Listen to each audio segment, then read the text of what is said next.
كل هذه الآثار ستظهر للجميع بسبب تراجع عطارد واتصالاته.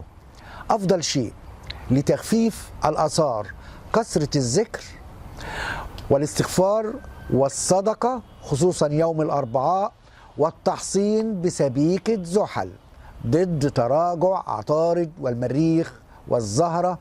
مع خالص تحياتي، ولكن اسمحوا لي الدكتورة إيمان بيومي، دكتورة طبيبة في الصحة النفسية، هتديكم بعض النصايح الخاصة بالتعامل مع التأثيرات السلبية لتراجع عطارد. فاصل ونرجع مع الدكتورة إيمان. أهلا بكم من جديد. طبعا كنا بنتكلم في الجزء الأولاني عن تراجع عطارد. في ناس كتير ممكن تكون ما تعرفش أن تراجع عطارد ذكر في القرآن الكريم. بسم الله الرحمن الرحيم: فلا أقسم بالخنس الجوار الكنس، والخنس أي خنس أي تراجع، والجواري عندما تكون الكواكب في حركة أمامية. ده تفسير ابن كثير والجلالين والطبري. طيب احنا قلنا تأثيرات عطارد السلبية. أنا كنت نوهت ببساطة كده إن ممكن الإنسان لما يركز على السلبيات ممكن هو يضاعفها بنفسه ونبقى كده ما عملناش حاجة. أنا بركز على النصيحة عشان ناخد بالنا ونسلم. معانا الدكتورة إيمان بيومي، هتكلمنا شوية، أخصائية في الصحة النفسية، هتكلمنا شوية إزاي نقدر نتجنب التشويش في الأفكار، وإن احنا إزاي نعمل مواعيد، يعني نشتغل إزاي على نفسنا عشان نتجنب تأثيرات عطارد السلبية. منورة دكتورة إيمان، أهلا بيك. الحقيقة الفترة دي أنا هقول حاجات نقدر نحارب بيها فترة تشتت الأفكار، وإن احنا نجذب الحاجات السلبية لينا والتفكير السلبي وكل ده. الحاجات اللي أنا هقولها ممكن نطبقها على كل الأيام، ولكن إذا كنا هنطبقها على كل الأيام فمحتاجين نركز فيها قوي. 21 يوم اللي حضرتك قلت عليهم، أولها ممارسة الرياضة. اللي متعود يمارس رياضة لازم هنحط لها أهمية كبيرة قوي في الفترة دي نمرة واحد. نمرة 2 تأجيل القرارات المصيرية لما بعد التراجع. أصل 21 يوم يعني مش فترة كبيرة إن أنا أأجل فيها قرار مصيري زي الجواز مثلا. تمام. زي شراء حاجة هحط فيها مبلغ كبير أو حاجة زي كده. في بقى ناس لو عندنا ولاد في المدارس عندهم امتحانات او اختبارات، برضو احنا نوعى لهم ونخليهم يركزوا، يكون في تركيز. يكون في تركيز. انا دايما بقول يا دكتور محمود الاستبصار بالمشكله او بالازمه 50% من الحل. تمام. فده يبقى احنا ادراك الواحد بالتاثير بالظبط 50% من الحل. بالظبط. تمام. من تأثير بقى من تقليل التأثير السلبي بتاع التراجع ده. تمام. الحاجة التانية، في ناس متعودين قوي على الجلد، على تأنيب الذات أو جلد الذات. نقلل من العملية دي، ان احنا نجلد ذاتنا. بالظبط. تمام. احنا عندنا قاعدة نفسية بقى بتقول الإحساس بالذنب يؤكد الذنب ولا يمحوه. الإحساس بالذنب أيوة يؤكده ولا يمحيه. الذنب ولا يمحوه ولا حتى يقلله، بالعكس. تمام. تمام. احنا نحط القاعدة دي نصب عينينا في الفترة دي بالذات. أنا هتكلم عن الفترة دي. تمام. ممكن نطبق ده طول الوقت، ولكن احنا بنتكلم عن تراجع عطارد. عطارد. وما أدراك ما عطارد. بالظبط. من التأثيرات اللي حضرتك قلت عليها إنه ممكن الواحد ياخد جنب شوية من الناس في الوقت ده، نظرا للاكتئاب اللي ممكن يصيبه أو تشتت الأفكار اللي ممكن يصيبه، لأنه الإحساس بعدم التركيز ده بيعمل خنقة، اكتئاب. ده من ضمن تأثيرات عطارد إن الإنسان ممكن كلامه يفهم على غير مقصده كمان. كمان ويحصل سوء تفاهم ولبس. احنا ممكن نحل بقى القصة دي بحاجة بسيطة خالص، ان احنا نحدد لنفسنا 3 أفراد يوميا اتصل بيهم لمجرد السؤال. مم. يعني انا اتصل كده بدكتور محمود، زي حضرتك عامل ايه، في حاجه يا ايمان؟ لا انا بسال على حضرتك بس. تمام. دي هتعمل ريليف شويه للاحساس ده. الحاجه الثانيه المشاركه بقى. الخنقه دي ممكن اشاركها مع حد انا بحبه وبثق فيه.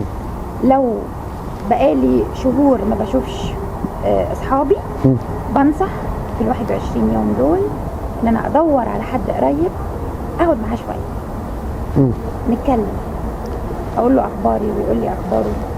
مع الوضع في الاعتبار ان عطارد اصله عطارد كوكب التواصل، يعني هو الفكر وهو الذكاء وهو اي حاجه بتوصل، من تليفون، من سياره، من طياره، من قطر، من الكلام ده كله.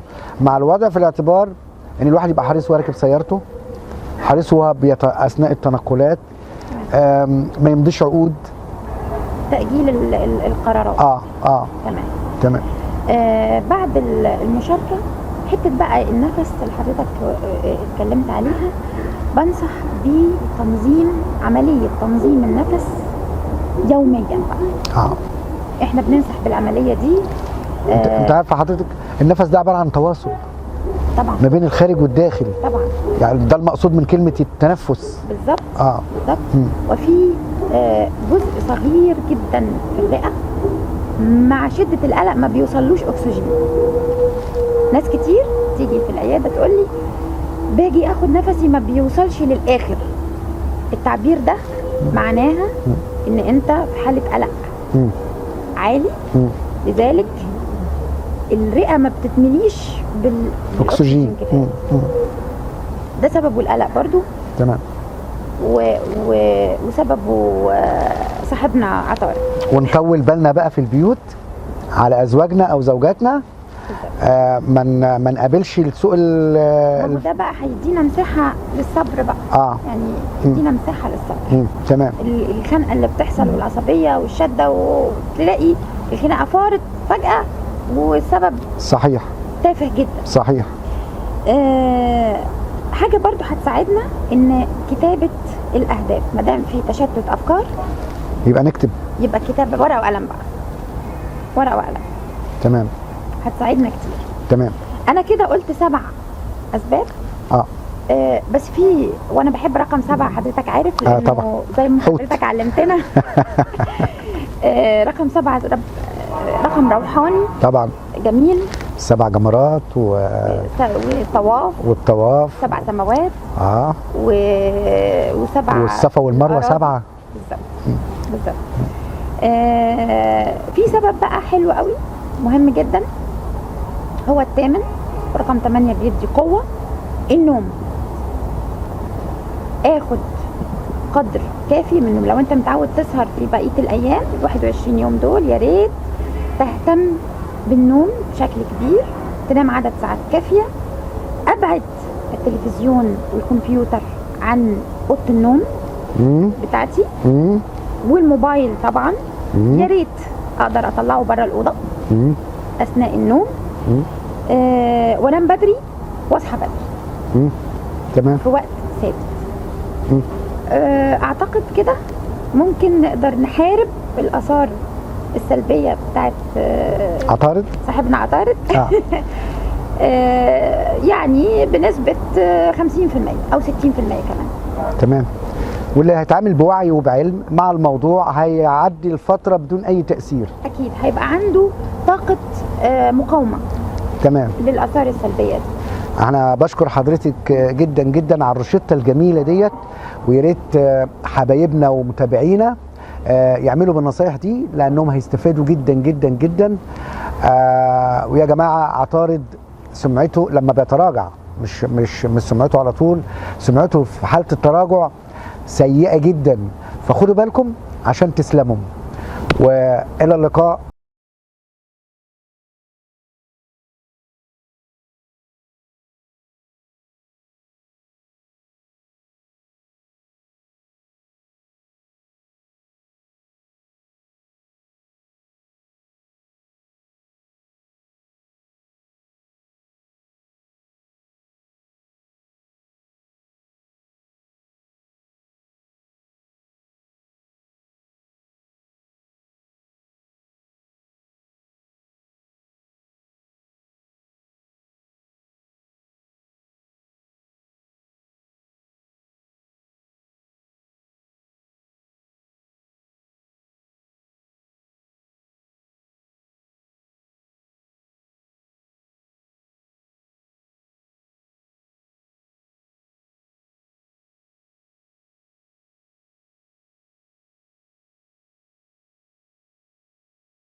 مع التراجع التاني العطارد برضه هنطلع وهننصحكم عشان احنا يهمنا سلامتكم.